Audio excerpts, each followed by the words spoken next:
বিশ্বনবী বলেন, আলা উখবিরুকুম বিআফদাল দারাজা, আলা উখবিরুকুম বিআফদাল মিন দারাজাতিস সিয়ামি ওয়াস সালাতি ওয়াস সাদাকা। হে আমার উম্মতেরা, নামাজ, রোজা, দান, দেখেন নামাজ, রোজা, দানের চেয়েও বড় কোন শ্রেষ্ঠ ইবাদতের কথা আমি কি তোমাদের বলবো না? সাহাবারা তো অবাক, বলে কি নামাজের চেয়ে বড় ইবাদত, রোজার চেয়ে বড়, দান করার চেয়ে বড় ইবাদত?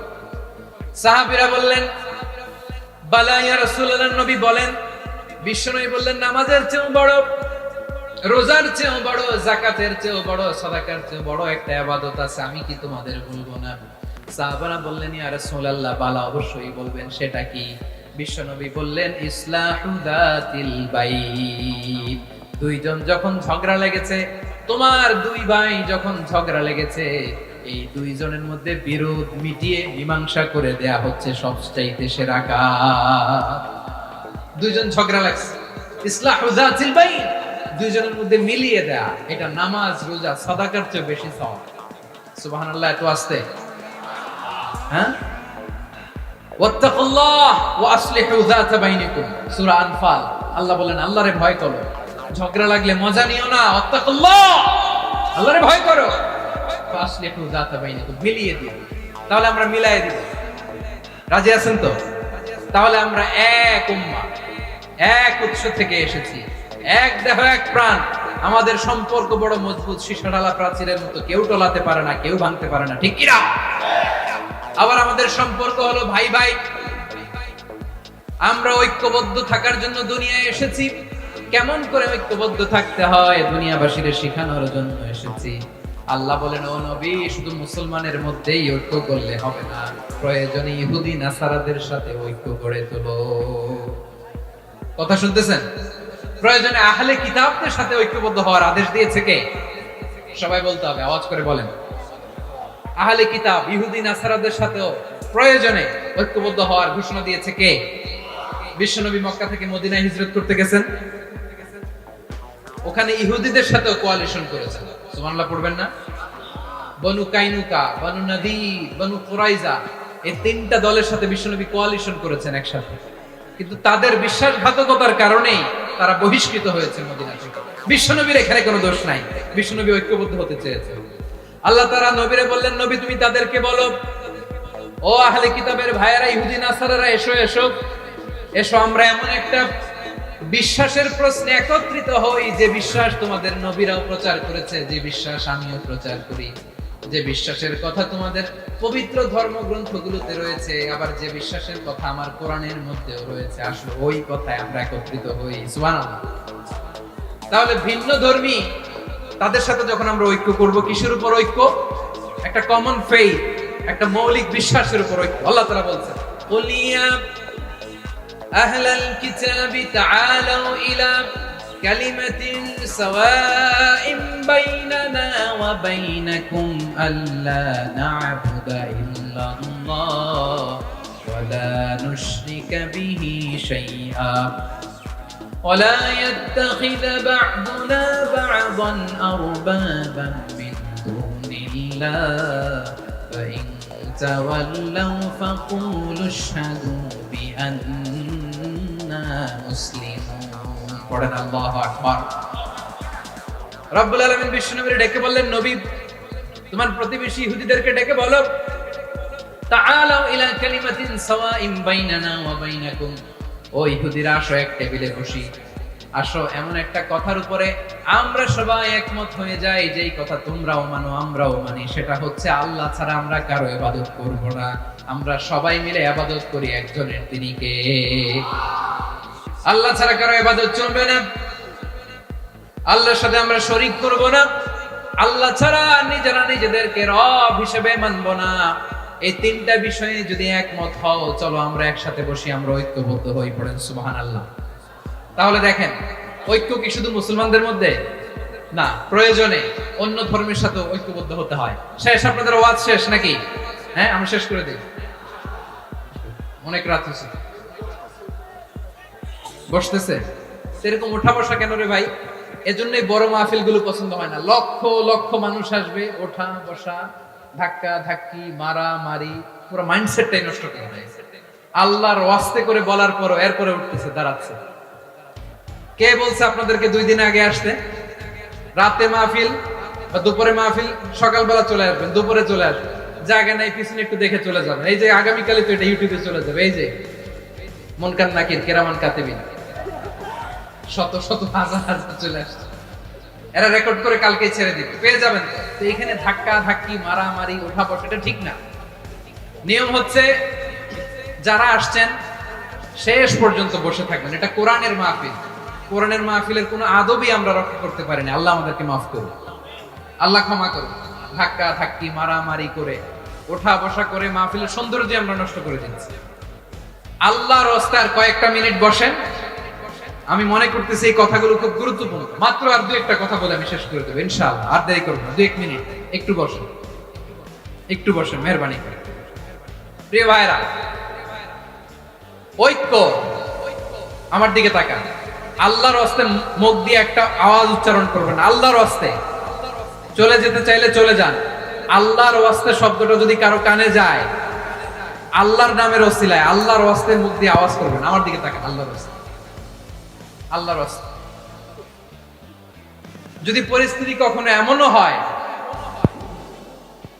শিরকের আড্ডাখানা, আপনি ঐক্য প্রতিষ্ঠার জন্য, ঐক্য রক্ষার জন্য তাও শুধু তাওহীদের দাওয়াত দিবেন, ওইখানে আক্রমণ করবেন না। এটা কোরআনের নীতি। কথা বুঝতে পেরেছেন? সামনে শিরকের কি কথা কয় না, শিরকের কি আড্ডাখানা, আখড়া।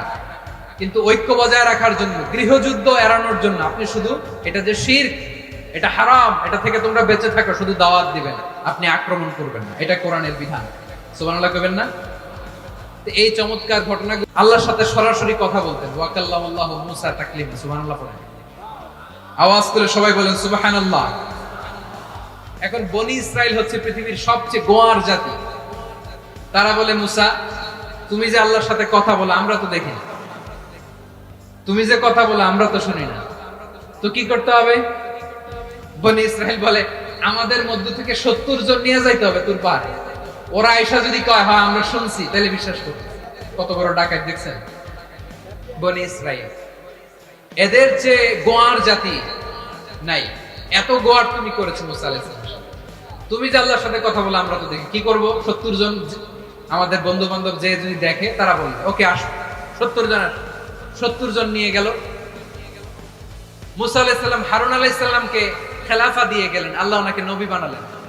মুসা আলাইহিস সালাম বললেন, হারুন খবরদার, বনি ইসরাইলের মধ্যে তাওহীদের বাণী প্রচার করবা, ঐক্য ধরে রাখবা, বিচ্ছিন্ন হতে দিবা। চলে গেছে। এইদিকে বনি ইসরাইলের এক দুষ্ট লোক ছিল, নাম সামিরি। কি নাম? সামিরি। সে সবাইরে বলল তোমাদের স্বর্ণগুলো ফালাও। স্বর্ণগুলো ফেললো। বনি ইসরাইলের স্বর্ণগুলোকে গলিয়ে সে একটা গরুর বাচ্চা বানালো। গোবৎস। কিসের বাচ্চা? দেখেন গরুর পূজা কিভাবে শুরু হয় পৃথিবীতে প্রথম। গোবৎস পূজা, গরুর বাচ্চার পূজা কিভাবে। সে স্বর্ণ গলি গরুর বাচ্চা করে, জিবরাইল আলাইহিস সালাম যে জমিনে এসেছিলেন, ওই ফেরেশতার পায়ের নিচে একটু মাটি সে বুদ্ধি করে প্যাকেটে রেখে দিয়েছে। সে গরুর বাচ্চা বানায় স্বর্ণ দিয়ে গলিয়ে ওই মাটি এটার মধ্যে ঢুকাই দিচ্ছে বেলকি দেওয়ার জন্য। স্বর্ণ দিয়ে বানানো গোবৎস গরুর বাচ্চার গায়ে যখন সেই মাটি ছুঁড়ে দেয়া হলো, এখন বাছুরের ভেতর থেকে ভ্যাঁ ভ্যাঁ আওয়াজ আসতেছে। কি আসতেছে? সবাই তো অবাক।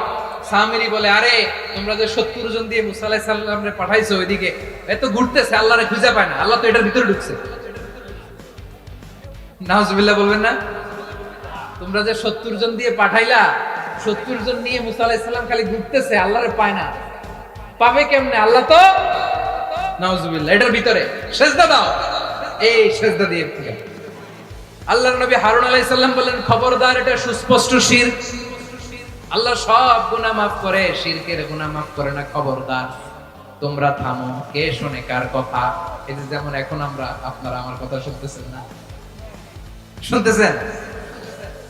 হারুন আলাইহিস সালাম বললেন, খবরদার, এই শিরকি কাজে তোমরা সংযুক্ত হয়ো না। তোমাদেরকে কি মনে নাই আমার ভাই মুসা আলাইহিস সালাম কি বলছে? আল্লাহ শিরক মাফ করে না। খবরদার, শিরক করো না, আল্লাহরে ভয় করো। হারুন আলাইহিস সালাম তাদেরকে বুঝালেন, শিরক করো না, আল্লাহরে ভয় করো। শুধু এতটুকুই, তিনি বুঝালেন, দাওয়াতি কাজ পালন করলেন, কিন্তু প্রতিরোধ করেন নাই, সশস্ত্র সংগ্রামে লিপ্ত হন নাই, বাধা দেন নাই, কারণ গৃহযুদ্ধ বেঁধে যেতে পারে। উনি ভাবলেন আমি যদি আমার বাহিনী নিয়ে দাওয়াত দেওয়ার সাথে সাথে প্রতিরোধ করি, আক্রমণ করি, ওরাও আমারে আক্রমণ করবে, ব্লাডশিট হবে, রক্তপাত, এমন অবস্থা হবে বনি ইসরায়েলের মধ্যে যেটা হয়তো আমার ভাই মুসাও কন্ট্রোল করতে পারবে না। সুবহানাল্লাহ কইবেন না? এক একজন নবীকে আল্লাহ তাআলা কি ইন্টেলেক্ট দিয়ে পাঠিয়েছেন। তিনি ভাবলেন আমি দাওয়াতি কাজটাই করি, এটা যে হারাম এটা থেকে শুধু বারণ করি, কিন্তু প্রতিরোধ না করি। আমি যদি ঐক্য ধরে রাখতে পারি, বাকিটা আমার ভাই সামলে নেবে। সুবহানাল্লাহ। হারুন আলাইহিস সালাম প্রতিরোধ করলেন না, বনি ইসরায়েলের মধ্যে গৃহযুদ্ধ বেঁধে যাওয়ার আশঙ্কায় প্রতিরোধ করলেন না, আক্রমণ করলেন না, শুধু দাওয়াত দিলেন। ইন দা মিন টাইম মুসা আলাইহিস সালাম আল্লাহর সাথে কথা বলে যখন ফিরে আসলেন, দেখলেন বনি ইসরায়েলের অধিকাংশ লোক মুশরিক হয়ে গেছে, মুশরিক হয়ে গেছে। মুসা আলাইহিস সালাম রেগে গেলেন, রেগে প্রথমে বনি ইসরায়েলদেরকে অ্যাটাক না করে ভাইয়ের দাড়ি ধরলেন। হারুন আলাইহিস সালামের দাড়ি আর চুল, মেজাজি নবী ছিলেন। হারুন তুমি কি করলা? তোমার কি দায়িত্ব দিয়ে গেলাম, তুমি কি করলা? তুমি থাকতে বনি ইসরাইল কেমন করে শিরকের কাজে নিমজ্জিত হয়ে যা। সাইয়েদনা হারুন আলাইহিস সালাম বললেন ইন্নী, কোরআন সাক্ষী, কোরআন থেকে কোট করছি, ইন্নী খাশীতু আন তাকুলা ফাররাকতা বাইনা বনি ইসরাঈলা ওয়া লাম তারকুব কওলি। ও আমার ভাই, আমার দাড়ি ধরবেন না, আমার মারবেন না, আমি ভয় করেছি, আমি ভয় পেয়েছি, না জানি আপনি বলেন তুমি কেন খাশীতু আন তাকুলা ফাররাকতা বাইনা বনি ইসরাঈল, আপনি এসে আমারে যদি বলেন তুমি কেন ঐক্য ধরে রাখলে না, কেন মারামারি হলো, কেন রক্তপাত হলো, তোমারে কি এই দায়িত্ব আমি দিয়ে দিয়েছিলাম? আমার কথার দিকে কি তুমি ভ্রুক্ষেপ করো নাই? আমি যে বলছি তাওহীদের বাণী প্রচার করবা আর ঐক্য ধরে রাখবা, আমার কথা কি শোনো নাই? আপনি আমারে ধমকাবেন, এই জন্য আমি প্রতিরোধ করি নাই, আক্রমণ করি নাই, গৃহযুদ্ধ আটকানোর জন্য, কিন্তু আমি দাওয়াত দিয়েছি। সুবহানাল্লাহ পড়েন। ঐক্য ধরে রেখেছেন।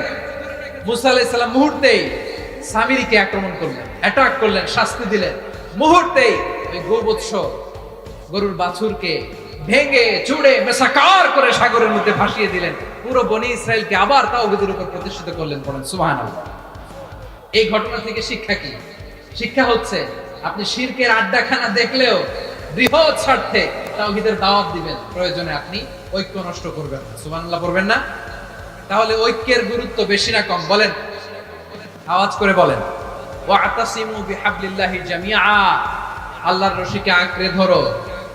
ওয়ালা তাফাররাকু, তোমরা বিচ্ছিন্ন হয়ো না। পেকুয়ার ভাইরা আওয়াজ করে বলেন তো আদেশটা কার? এখন বলেন আমাদের ঐক্যবদ্ধ জীবনের দরকার আছে না নাই?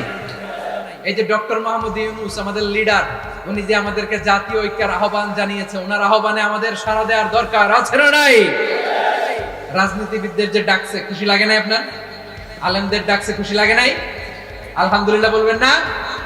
আলহামদুলিল্লাহ। সবাইকে ডেকেছে, ঐক্যবদ্ধ করেছে। আমরা ঐক্যবদ্ধ থাকতে চাই, আমরা ঐক্যবদ্ধ জীবন চাই, আমরা আর কাদা ছড়াছড়ি করতে চাই না। রাজি আছেন সবাই? এখন আমরা যদি ঐক্য নষ্ট করি, আমাদের কি কি সমস্যা, কি ক্ষতি, কি কুফল? অনৈক্যের কুফল কি?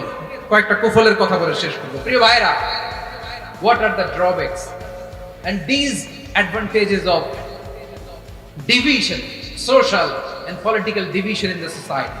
Disunity. আমরা যদি বিচ্ছিন্ন হই, একে অপরের যদি মারামারি করি, একজন যদি আরেকজনের কাফের ফতোয়া দেয়, আমাদের কি ক্ষতি? শুনবেন? কথা কয় না, শুনবেন?